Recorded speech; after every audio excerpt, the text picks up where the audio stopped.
Hello and welcome back to the Simple Joy Show. Today we've got a really difficult subject on our hands and it's decluttering sentimental items.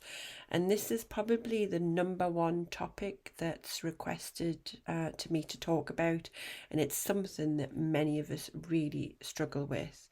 The attachment to the items that we really hold dear in our lives can make the decluttering process really difficult and a bit of an emotional minefield. So don't worry, today we're going to explore some ways to navigate it much more gracefully.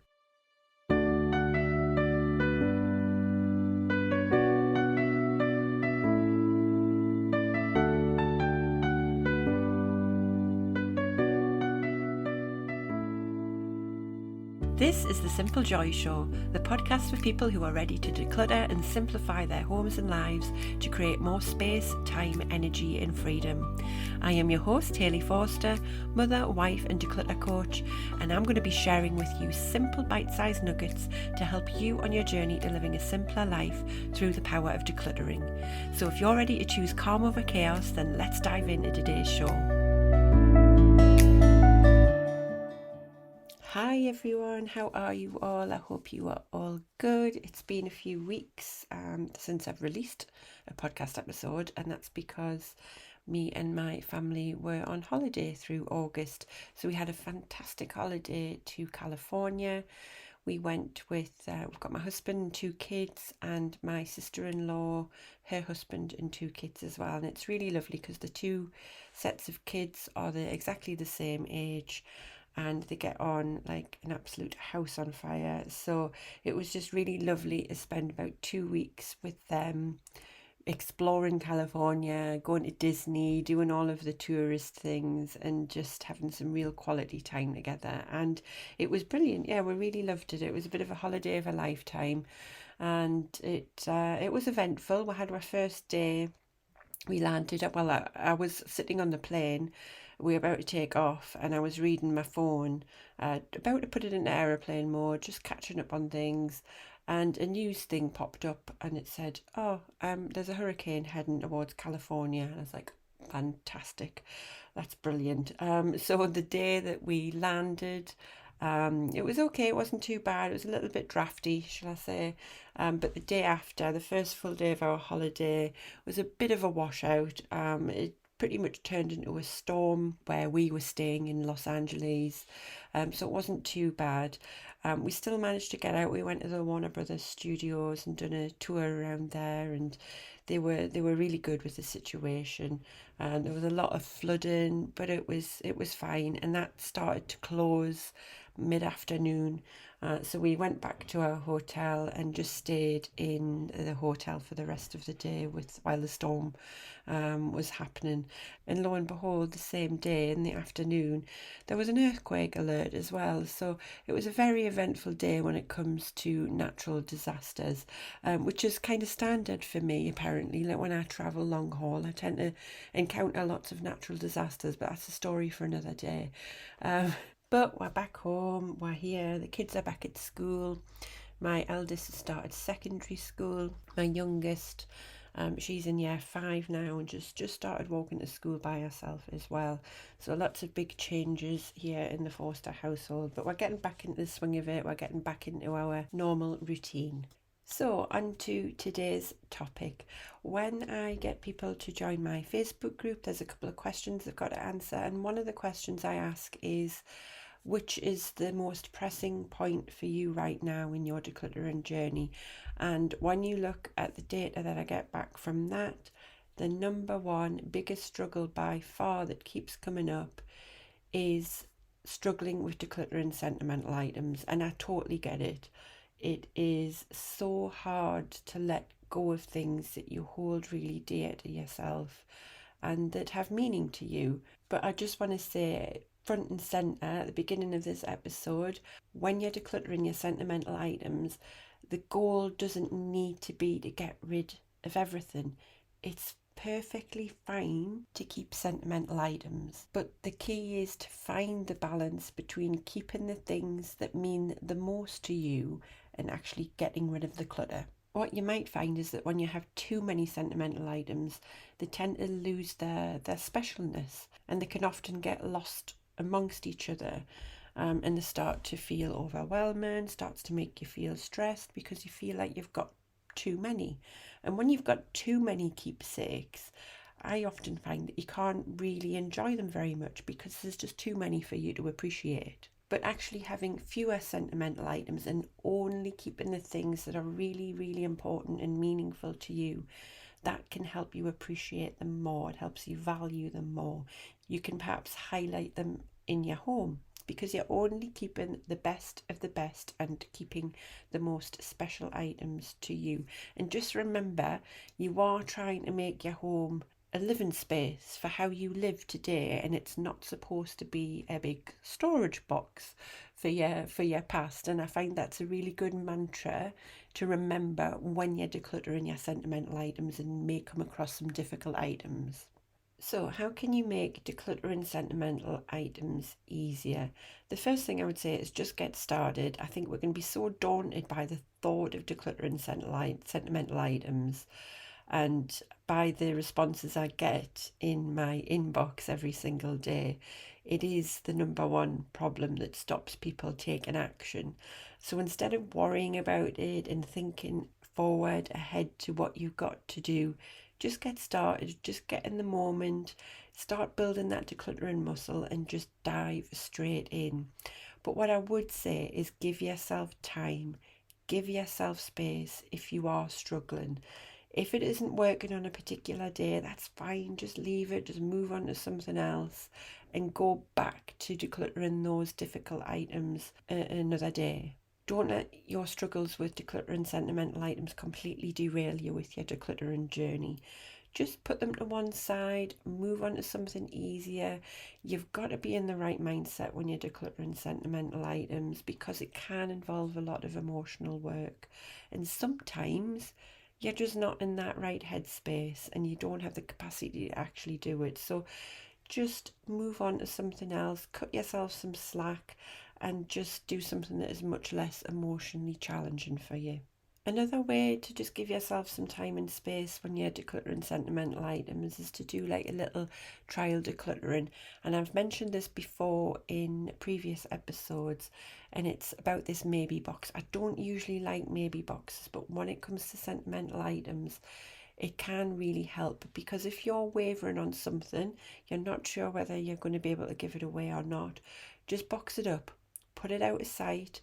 Put a date in your calendar, an alert that pops up to remind you to go back to that box, have a look, open up that box, see how it makes you feel. If you haven't needed it, you haven't wanted it, or you've not even thought about the item that's in that box during that time period, so say whether it be 3-6 months, it's going to be much easier for you to then let that item go. It's a bit of a safety net because it really it can be quite upsetting when you may worry about potentially giving away a sentimental item and worrying that you may regret it. So it gives you the opportunity to really experiment with decluttering without worrying that you're going to regret moving that item on. Another thing I would get you to remember is that your memories and your special moments in life, they are not in the objects themselves.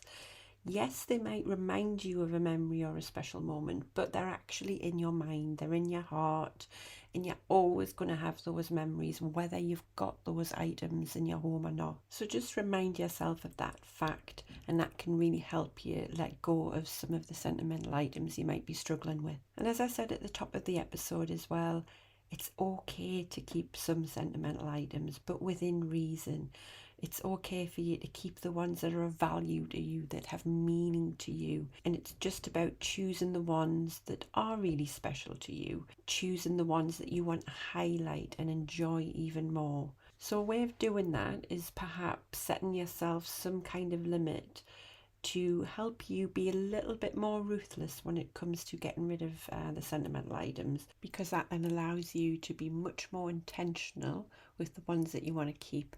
So as an example, just give yourself, I don't know, like a big plastic box that you get those ones at the supermarkets for quite good value, and you say, right, this is the container that I'm going to use to store my sentimental items. and anything that fits in them, they can stay. But anything that then overflows out of that, I need to just question myself whether I do actually want to keep it, or am I willing to part with something within the box in order to allow that to fit. And just having that limited space is going to really help you to be more selective about what deserves that space in your home. So just figure out what that limit is for you and for your life and your home, and just stick to it while you're going through your sentimental items. For me, I've got one box for myself and one box for each of my children, and it's their memory boxes. My husband doesn't really have anything. He's not as sentimental as me and my children, but we do have certain things of his within my box as well. So just work out what works for you as a family and use that as your marker. But actually, as I mentioned in storage boxes here, an even better way than storing them away is to perhaps repurpose them. In that way, you can enjoy them and you can appreciate them. So you could display things as home decor. Do you know those like box frames? What I used to do, not so much now because we've redecorated, but I used to have like my daughter's first pictures in frames, or even just use the item. I had a baking dish from my mum that I used to have from when I was little, and we used to bake with that and cook together when I was little. And I didn't want to get rid of that. It had a lot of good memories for me from when I was a child. So I actually just use that in the kitchen now. I make use of it every day. We cook with it, we bake with it. I do baking with my children with that container now, and it's just become a part of my kitchen utensils. So that's now put to use. I appreciate it, and every time that I do use it, I get a flood of those lovely memories back, which is much better than it being stored in a cupboard somewhere collecting dust. I would say the only caveat to that is just make sure that you're being selective with the ones that you choose to display or repurpose. Make sure that the ones that you are using in that manner just aren't adding clutter to your home. You want those to be the most special items, the ones that you're actually going to use, or the ones that you're actually going to enjoy seeing in your home. Don't just shift that sentimental clutter that you can't make a decision on from a box onto your wall. Another thing that I found really useful when I was trying to get rid of sentimental items, because I had quite a lot. I was a child that really struggled to remember things. I don't have a great memory, and that's been the same since I was a little girl. So when we used to have nice days out and holidays and things like that, I would collect items. I would collect leaflets, I would collect stones and rocks and things like that. And then when my mum died when I was 13, obviously there was a hell of a lot more things for me to get sentimental about. There was all of her possessions and the things that I wanted to keep of hers for memories, because I was always so worried about losing those memories and losing the thought of what she looked like and what she smelled like and what she felt like, that I wanted to keep everything of hers. So I did have a lot of struggles around sentimental items at first. And one of the biggest things that helped me is taking photos. So if you've got sentimental items that you want to remember, but you don't necessarily want to keep those items, they might be too big, too bulky, they don't necessarily fit in with your home or your lifestyle, but you want to keep the memories that are associated with them, then let those items go, but take a photo of them. And actually, those photos are often enough for you to preserve the memories that are associated with them without having to keep the item itself. And that was a big help for me when I was trying to get rid of stuff. I've got a very select small amount of things from my mum now. I've got a cardigan, I've got a ring, I've got that dish that I mentioned before, I've got some photos, and I think I've got a teddy bear, and that is it. A lot of the other things I was able to part with, but I've still got photos of them, and if I choose to, I can go through those and get that flood of memories.